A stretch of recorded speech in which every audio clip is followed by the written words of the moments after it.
Quel conseil est-ce que tu donnerais aux jeunes préparateurs physiques qui veulent travailler dans le rugby, qui veulent potentiellement atteindre un jour le haut niveau, avec toute ton expérience en la matière et ce que tu vois aujourd'hui sur le terrain, quels sont leurs axes principaux de développement? Bon, déjà, si tu dis jeune, c'est que je suis vieux, mais c'est pas grave.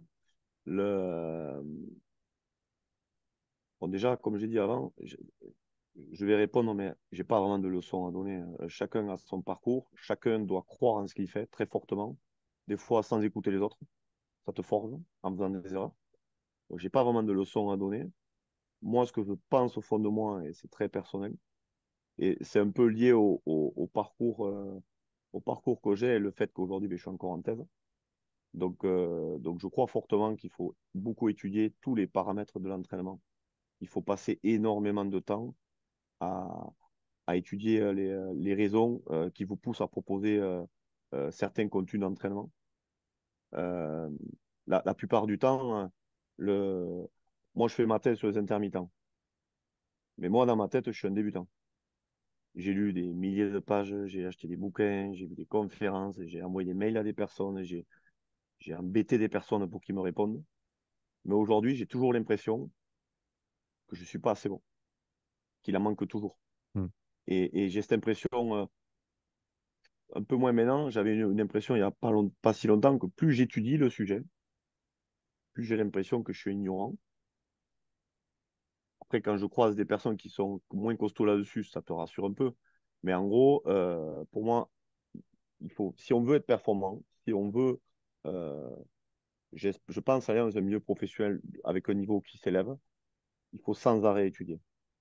Sans arrêt. J'ai jamais autant étudié qu'aujourd'hui. Jamais. J'ai jamais autant passé de temps dans ma semaine, à peu près une dizaine d'heures toute l'année, à lire des articles, à envoyer des mails, à regarder des vidéos, travailler même si trop peu sur ma thèse.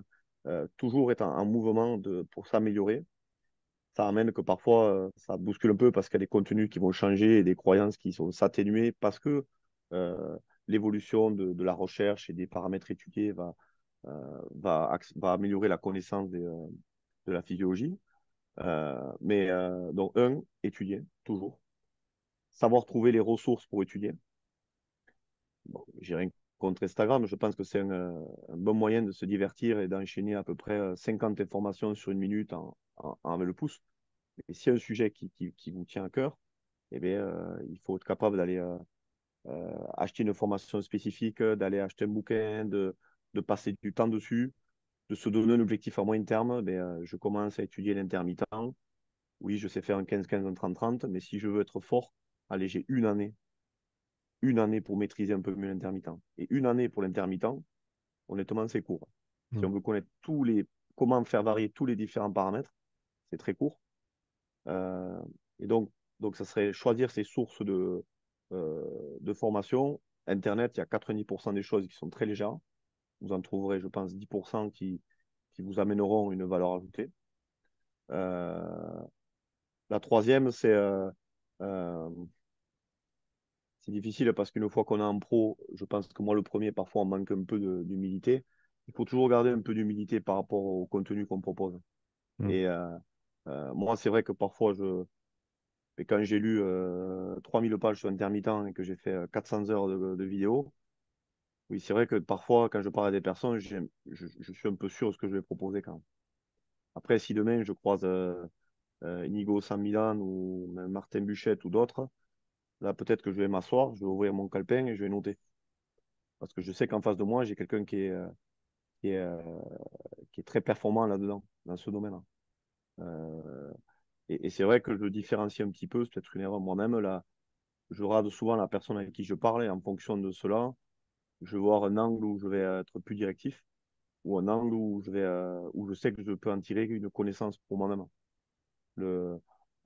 J'ai la chance dans mon stade d'avoir Virgile qui fait une thèse avec la faculté de Poitiers, avec Monsieur Laurent Bosquet. Je dis bien monsieur parce que c'est le genre de personne quand vous croisez, euh, il faut capter les idées qu'il vous amène. Parce que vous avez beau vous-même avoir réfléchi à une idée pendant longtemps, un coup de téléphone en 5 minutes, déjà, votre idée s'est faite améliorer de deux, trois petits points qui sont primordiaux, que vous avez zappés.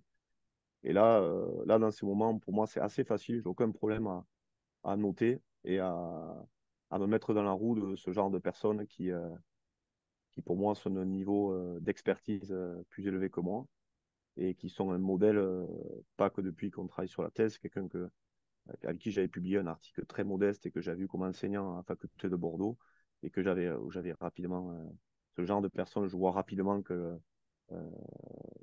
tout ce qui touche, ça devient un petit peu de l'or. Alors j'espère qu'il nous en gardera un peu. Mais, euh, mais rapidement, les idées qui s'enchaînent sont souvent très très bonnes et vont souvent dans la bonne direction. Et j'ai aucun problème à aller dans les. Je pense que le troisième conseil, ça serait n'ayez aucun problème à laisser votre ego de côté quand vous croisez des personnes. Il faut détecter qui vous semblent pour vous être vraiment des personnes évoluées dans le secteur dans lequel vous travaillez. Et n'hésitez pas à vous mettre dans la roue de leurs idées, pas de les appliquer directement, de vous les mettre et de pouvoir vous les benchmarker avec vos propres idées qui vont vous faire progresser. Ouais, je pense que c'est des, des super points de conseil pour les jeunes prépas qui veulent évoluer.